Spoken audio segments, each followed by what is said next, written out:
ಕಾಂಗ್ರೆಸ್ನ ಎಲ್ಲಾ ಶಾಸಕರು ಬಿಡದಿಯ ಖಾಸಗಿ ರೆಸಾರ್ಟ್ನಲ್ಲಿದ್ದಾರೆ ವೀಕ್ಷಕರೇ. ಅದಕ್ಕೆ ಕಾರಣ ಏನು ಅಂದ್ರೆ ನಾಳೆ ನಡೀತಾ ಇರತಕ್ಕಂಥ ಪರಿಷತ್ ಎಲೆಕ್ಷನ್. ಸೊ ಹೀಗಾಗಿ ಎಲ್ಲಾ ಶಾಸಕರನ್ನ ಒಂದು ಕಡೆ ಹಿಡಿದಿಟ್ಟುಕೊಳ್ಳುವ ಪ್ರಯತ್ನದಲ್ಲಿ ಕಾಂಗ್ರೆಸ್ ಪಕ್ಷ ಇದೆ. ಸೊ ಈಗ ಬಿಡದಿಯ ರೆಸಾರ್ಟ್ನಲ್ಲಿ ಮುಖ್ಯಮಂತ್ರಿ ಡಿ ಕೆ ಶಿವಕುಮಾರ್ ಅವರು ಅಣುಕು ಮತದಾನವನ್ನು ಮಾಡಿ ತೋರಿಸಿದ್ದಾರೆ. ನಾಳೆ ಹೆಂಗೆ ವೋಟ್ ಮಾಡಬೇಕು ಅನ್ನೋದನ್ನ ಶಾಸಕರುಗಳಿಗೆ ತೋರಿಸ್ಕೊಟ್ಟಿದ್ದಾರೆ. ಎಲ್ಲಾ ಶಾಸಕರಿಗೂ ಸಹ ಮತದಾನ ಹೇಗೆ ಮಾಡಬೇಕು ಅಂತ ಟ್ರೈನಿಂಗ್ ಕೊಟ್ಟಿದ್ದಾರೆ. ಸ್ವತಃ ಮುಖ್ಯಮಂತ್ರಿಗಳೇ ಟ್ರೈನಿಂಗ್ ಕೊಟ್ಟಿದ್ದಾರೆ. ತರಬೇತಿ ಆದ ಬಳಿಕ ಅಣುಕು ಮತದಾನವನ್ನು ಮಾಡಿಸಿದ್ದಾರೆ. ನೋಡಿ, ನಾಳೆ ಬ್ಯಾಲೆಟ್ ಪೇಪರಲ್ಲಿ ವೋಟಿಂಗ್ ನಡೆಯುತ್ತೆ. ಆಮೇಲೆ ಪ್ರಾಶಸ್ತ್ಯದ ಅನುಸಾರದಲ್ಲಿ ವೋಟಿಂಗ್ ನಡೆಯುತ್ತೆ. ಪ್ರಾಶಸ್ತ್ಯದ ಅನುಸಾರದಲ್ಲಿ.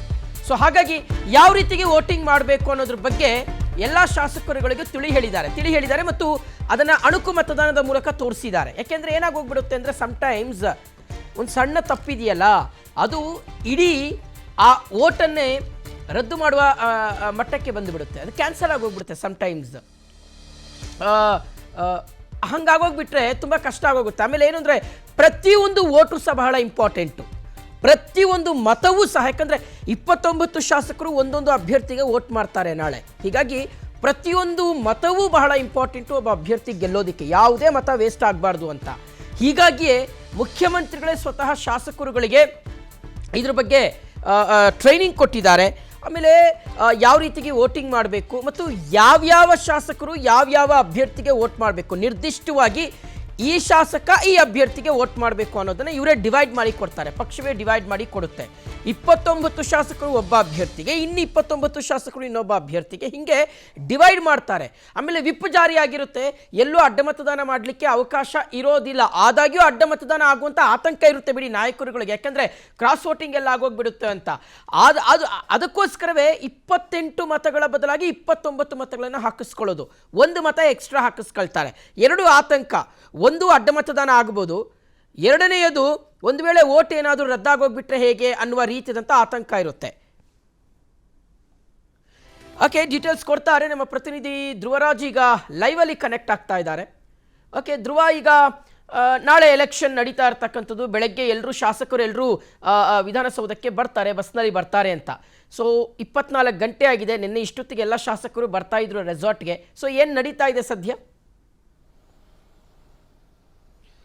ಶಿವು, ನಾನೀಗ ವಂಡರ್ಲಾ ರೆಸಾರ್ಟ್ ಏನಿದೆ ಅದರ ಮುಂಭಾಗದಲ್ಲಿದ್ದೀನಿ. ನಾನು ಕ್ವಿಕ್ ಆಗಿ ನಿಮಗೆ ಇಲ್ಲಿನ ದೃಶ್ಯವನ್ನ ತೋರಿಸ್ತಾ ಹೋಗ್ತೀನಿ. ಗಮನಿಸ್ತಾ ಇರಬಹುದು, ಇದೇ ಒಂದು ರೆಸಾರ್ಟ್ ನಲ್ಲಿ ಈಗ ಸದ್ಯ ಕಾಂಗ್ರೆಸ್ನ ಶಾಸಕರು ಇಲ್ಲಿ ಬಂದಿದ್ದಾರೆ. ನಿನ್ನೆಯಿಂದ ಇಲ್ಲೇ ಸ್ಟೇ ಆಗಿದ್ದಾರೆ. ಸುಮಾರು 80ಕ್ಕೂ ಅಧಿಕ ಶಾಸಕರು ನಿನ್ನೆ ರಾತ್ರಿ ಕೂಡ ಈ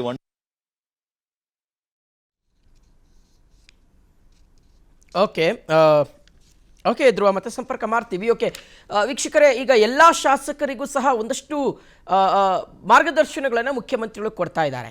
ಯಾಕೆಂದರೆ ನಾಳೆ ಏನಾದರೂ ಒಂದು ಸ್ವಲ್ಪ ಏರುಪೇರು ಆಗೋಗ್ಬಿಟ್ರು ಸಹ ಅದೊಂದು ಸ್ವಲ್ಪ ವ್ಯತಿರಿಕ್ತವಾಗಿರ್ತಕ್ಕಂಥ ಪರಿಣಾಮ ಬೀರುತ್ತೆ ರಿಸಲ್ಟ್ ಮೇಲೆ. ಆಮೇಲೆ ಮೋರೋವರ್ 5ನೇ ಅಭ್ಯರ್ಥಿ ಗೆಲ್ಲಬೇಕು ಕಾಂಗ್ರೆಸ್ಗೆ. 4 ಅಭ್ಯರ್ಥಿ ಗೆಲ್ಲೋದು ಅವ್ರಿಗೆ ಪ್ರತಿಷ್ಠೆ ಅಲ್ಲ.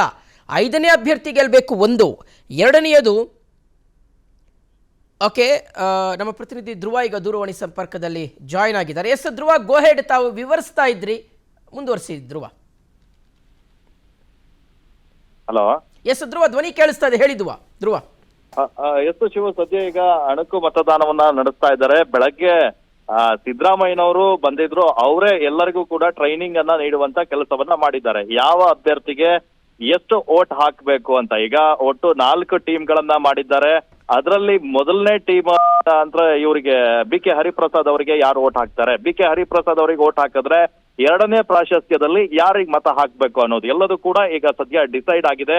ಈಗಾಗಲೇ ಕಾಂಗ್ರೆಸ್ ಬಳಿ 134 ಜನ ಶಾಸಕರು, ಆ ನಂತರ ಬಿಜೆಪಿಯಿಂದ ಉಚ್ಚಾಟಿತ 2, ಆಮೇಲೆ ಪಕ್ಷೇತರರು 3 ಜನರ ಬೆಂಬಲ ಇದೆ. ಸೊ ಹಾಗಾಗಿ 139 ಆಗುತ್ತೆ. ಒಬ್ಬೊಬ್ಬರಿಗೆ 28 ವೋಟ್ ಹಾಕಿದ್ರು ಕೂಡ 4 ಅಭ್ಯರ್ಥಿಗಳು ಈಸಿಯಾಗಿ ಗೆಲ್ತಾರೆ. ಇನ್ನೊಬ್ಬರಿಗೆ 27 ವೋಟ್ಗಳು ಬರ್ತವೆ. ಇನ್ನೊಬ್ಬರನ್ನ ಯಾರನ್ನ ಪಡ್ಕೊಳ್ತಾರೆ ಅನ್ನುವಂಥದ್ದು ಈಗ ಕುತೂಹಲವನ್ನ ಮೂಡ್ತಿರುವಂತದ್ದು. ಆದ್ರೆ ಈಗ ಒಂದಿಷ್ಟು ಲೆಕ್ಕಾಚಾರವನ್ನ ಇವರು ನಾಯಕರು ಈಗಾಗಲೇ ಇದು ಲೆಕ್ಕಾಚಾರವನ್ನ ಇಟ್ಕೊಂಡಿದ್ದಾರೆ. ಈಗ ಒಬ್ಬ ಅಭ್ಯರ್ಥಿಗೆ 29 ವೋಟ್ಗಳನ್ನ ಹಾಕಿಸ್ತಾರೆ.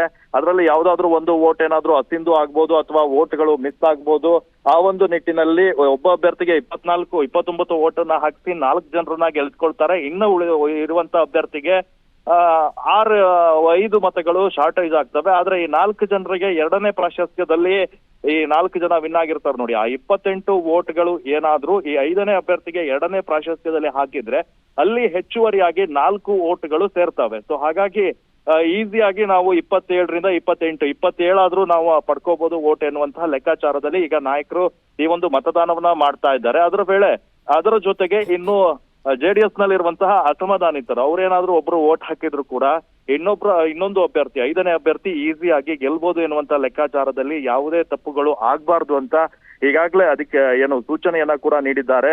ಸದ್ಯ ಈಗ ಸಿಎಂ DK ಶಿವಕುಮಾರ್ ಅವರು ಕೂಡ ಆಗಮಿಸಿದ್ದಾರೆ. DK ಶಿವಕುಮಾರ್ ಅವರು ಈಗಾಗಲೇ ಮತದಾನವನ್ನ ಮಾಡಿದ್ದಾರೆ. ಸಂಜೆ 5 ಗಂಟೆ ಒಳಗಾಗಿ ಪ್ರತಿಯೊಬ್ರು ಬಂದು ವೋಟ್ ಅನ್ನ ಹಾಕ್ಬೇಕು ಅಂತ ಈಗಾಗಲೇ ಎಲ್ಲರಿಗೂ ಸೂಚನೆಯನ್ನ ನೀಡಲಾಗಿದೆ. ಸೊ ಹಾಗಾಗಿ ಈ ವಂಡರ್ಲಾ ರೆಸಾರ್ಟ್ಗೆ ಒಬ್ಬೊಬ್ರೆ ಬಂದು ತಮ್ಮ ಮತದಾನವನ್ನ ಹಾಕ್ತಾರೆ. ಆನಂತರ ಮತದಾನವನ್ನ ಕೌಂಟ್ ಮಾಡ್ತಾರೆ. ಅವರು ಹೇಳಿದಂತೆಯೇ ಏನಾದ್ರೂ ಆಗಿದ್ಯಾ ಅಂತ ಒಂದ್ ವೇಳೆ ಹೆಚ್ಚು ಕಡಿಮೆ ಆದ್ರೆ ಇನ್ನೊಂದು ಸುತ್ತಿನ ತರಬೇತಿಯನ್ನ ನೀಡ್ತಾರೆ. ಫಾರ್ ಎಕ್ಸಾಂಪಲ್ ಈಗ ಹೊಸದಾಗಿ ಆಯ್ಕೆ ಆಗಿರುವಂತಹ ಶಾಸಕರೇನಿದ್ದಾರೆ ಅವರಿಗೆ ಈ ಪರಿಷತ್ನ ವೋಟ್ ಮಾಡೋದು ಹೇಗೆ ಅಂತ ಗೊತ್ತಿಲ್ಲ. ಮೊದಲನೇ ಪ್ರಾಶಸ್ತ್ಯದಲ್ಲಿ ಯಾರನ್ನ ಆಯ್ಕೆ ಮಾಡ್ಕೊಳ್ಬೇಕು, ಆ ವೋಟ್ಗಳು ಅಸಿಂದ ಆಗ್ಬಾರ್ದು. ಅನಂತರ 2ನೇ ಪ್ರಾಶಸ್ತ್ಯದಲ್ಲಿ ಯಾರನ್ನ ಆಯ್ಕೆ ಮಾಡ್ಕೊಳ್ಬೇಕು, ಇವೆಲ್ಲವನ್ನ ಕೂಡ ಟ್ರೈನಿಂಗ್ ಕೊಡ್ತಾ ಇದ್ದಾರೆ. ಸೊ ಹಾಗಾಗಿ ಈಗ ನಡೀತಾ ಇರುವಂತಹ ಟ್ರೈನಿಂಗ್ ಏನಿದೆ ನಾಳೆ ಮತದಾನಕ್ಕೂ ಕೂಡ ಇದು ಹೆಲ್ಪ್ ಆಗುತ್ತೆ ಅನ್ನುವಂತ ನಿಟ್ಟಿನಲ್ಲಿ ಈಗಾಗಲೇ ಎಲ್ಲಾ ತರಹದ ಒಂದು ಟ್ರೈನಿಂಗ್ ಅನ್ನ ನೀಡಲಾಗ್ತಾ ಇದೆ. ಶಿವು.